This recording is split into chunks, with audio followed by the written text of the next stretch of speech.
Are antidepressants mislabeled? Should they instead be labeled for their common side effects? And is it more appropriate to call some of them anti-aphrodisiacs?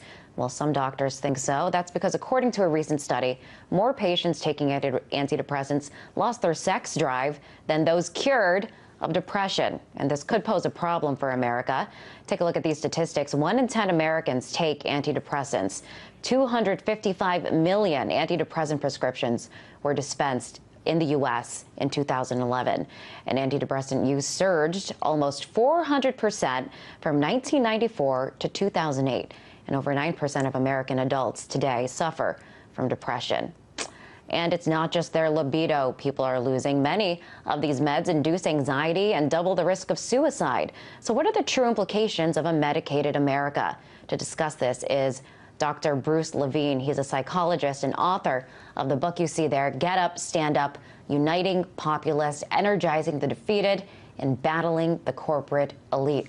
Welcome, Dr. Levine. So first, I want to start off by talking about these startling numbers. Approximately 1 in 10 Americans are on antidepressants. Yes, it's outrageous. I mean, for certain populations like women between the ages of 40 and 59 years old, it's almost 23%, according to a CDC, Centers for Disease Control report in 2011. And so, one of the questions I ask my colleagues, psychiatrists, psychologists, at what percentage point do you start to think maybe it's not an individual illness, but there's something troubling in our whole society and culture? At what number? For me, 23% is certainly the number. And like you said, it's really now up to 11% of all Americans over the age of 12 who are on antidepressants. And we're seeing this number skyrocket, and you got to think something's going on. Are more people actually depressed, or are more people being diagnosed with depression? What's behind that? Well, both. I mean, I think a huge part of that increase has to do with pharmaceutical company marketing. And, starting in the mid-1980s, pharmaceutical companies really started to basically annex psychiatry, and we now have a kind of full-blown psychiatric pharmaceutical industrial complex, and certainly it's in their interest to have more people depressed, and psychiatrists, it's in their interest to have more business if more people are depressed. So a lot of it is the marketing issue, but there's also, I think, a lot of the other problem is that I think everybody on antidepressants is masking some problems that were also going on in our society and culture, like what happened in the old Soviet Union, that everybody started to drink, and it wasn't a substance abuse problem that was the epidemic. It was something happening in the whole culture and society. People were very miserable and unhappy, and so we see some of that here in the United States as well. So it seems like maybe not getting to the root of the problem, but instead trying to solve it through antidepressants or through medication. Yes. I think it's interesting. The U.S. is one of 2 countries that allows this direct consumer advertisement of prescription drugs. And I do want to take a look at some of these advertisements. Bipolar depression doesn't have to consume you. Here's me, and here's my depression. You know when you feel the weight of sadness. You may feel exhausted, hopeless, and anxious. Well, I know that kind of describes me on a bad day. So I think anybody watching this can, if they're having a bad day, will be like, well, I'm kind of showing these symptoms. Maybe that's what I need to give me a little pick-me-up. But I mean, you go to the doctor and you ask for these prescriptions. I'm presuming this is what happens because they're seeing it on the TV. So, I mean, in that case, are your TV screens prescribing you medications instead of your doctor? Yes. I mean, we know that those commercials are very effective at getting people to ask their doctors. I mean, pharmaceutical companies, there are a lot of things, but they're not stupid. And so they spend millions on these commercials to what these drugs are blockbusters at their peak. Zoloft, Prozac, all these things have been $2 billion a year, $3 billion a year drugs. That's a gigantic amount of money. And so those commercials are very effective. And nowadays, most of the antidepressants are being prescribed not by psychiatrists, actually. They're just prescribed by GP, general practitioners, primary care physicians. And so these folks have limited amount of time, so it feeds into another issue of a sort of assembly line medicine in the United States. Somebody comes in and they're bummed out. The doctor can't figure out real quickly what's wrong with them in a kind of physical sense. So they say, well, let's try some antidepressant, and they're prescribed almost like aspirin. It's like no big deal. Well, we know that they are a big deal. They have huge side effects, huge adverse effects.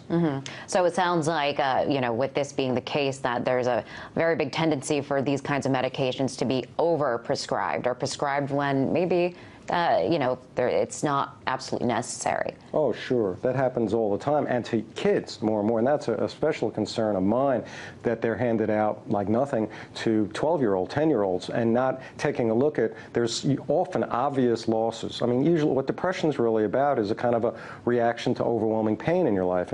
And we also, those commercials, one of the ones that I noticed that you showed sort of implies, but if you listen real carefully, they say we think it may be having to do with some chemical brain imbalance. Well, they're very careful with their language, because the reality is there is no proof. In fact, the whole idea that depression is related to serotonin levels has been rejected now, but it was a great marketing kind of technique. It was almost like as effective as WMDs in getting us into the war. It was like, we think it might be there, so let's start a war. Well, we think that that depression is caused by low levels of serotonin. Well, we do know these antidepressants increase, at least temporarily, serotonin in a neurosynapse, and so this was a great marketing thing. Well, it later is discovered that there is no relationship between serotonin levels and depression. But we do know there is a relationship between a lot of things, like high unemployment and people being on public assistance and all kinds of physical problems. So we do know that overwhelming pain is highly associated with depression. But there are some people that swear by these medications. People that say, I've been clinically suffering from depression, and finally taking these medications have enabled me to get on with my life. So would you say that there is a time and a place for these medications? Well, we do know from the studies that absolutely, when you take a look at these studies, about 30 to 40% of the people in most of these trials do improve with antidepressants. However, what's also in placebo sugar pills, that's about the same amount. Okay, and actually, in a recent kind of Food and Drug Administration, if you took a look at the trials, all of the trials out there, on the majority of trials, that the antidepressant does not outperform a placebo. Now, for people out there, they get very upset and they get very angry. They go like, my antidepressant saved my life, and I'm really upset with you. And so I feel a little bad here, because part of how these things work, how anything that helps depression work, has to do with faith and confidence. And so part of the problem is when they hear somebody like me saying scientifically, yes, of course, 30% of people it works for, but it doesn't, that's about what a sugar pill, about any treatment works about that percentage point. And so scientifically, it means it really isn't that effective. But in real life, people feel that it works for them. And so when somebody comes on and says the things that I'm saying, it sort of destroys their faith and confidence, so they have to get upset and angry at a guy like me. Well, so it's kind of like the power of the mind, that you can kind of shape your own thoughts, in which case maybe you shouldn't be taking medication, but maybe other alternatives like psychotherapy, and just changing your mindset and to really feel better. If you want, and I'm really opposed not so much to psychiatric drugs, I'm opposed to the hypocrisy. I think people should have a right to do whatever they want. And but what we know is that when people believe that they have faith in almost any kind of drug, that it's going to be effective for them. And so another problem in the United States of America that this sort of psychiatric pharmaceutical industrial complex creates is the sort of prison industrial complex. So you have a lot of people out there who have no insurance, who have no access to Prozac and Paxil and all those things. And so what are they using? They're using illegal drugs, marijuana. They're using, some folks even using cocaine. And the reality is for some of those people out there, that it does help their depression as well. And for a drug like marijuana is actually far safer than these antidepressants in terms of adverse effects. Okay, and I guess I want to ask you, in the end, it's all somebody's profiting. I mean, well, obviously, we know who's profiting. It's the big pharmaceutical industries. They're profiting. So, I mean, is it all about the money instead of people's well-being? Well, unfortunately, when you have drug companies making so much money, that kind of element's going to be there, and they can spread it around to almost every kind of psychiatric institution, the American Psychiatric Association, all kinds of consumer groups, and so the profit motive has really distorted what most Americans hear about depression and ways to deal with it, whereas the reality is there are a lot of different ways, depending on your temperament, depending on your personality, Psychotherapy works fine for some people, but not for everybody. For some people, activism is the way, political activism. If you take a look at history, that's transformed people's depression. Physical exercise, it's lots of different ways, but we only hear one thing because of pharmaceutical companies. Right. And so, I mean, we are seeing a staggering number, as we mentioned before, about 10% of the population here in the U.S. on antidepressants. I mean, can we only expect that number to go up?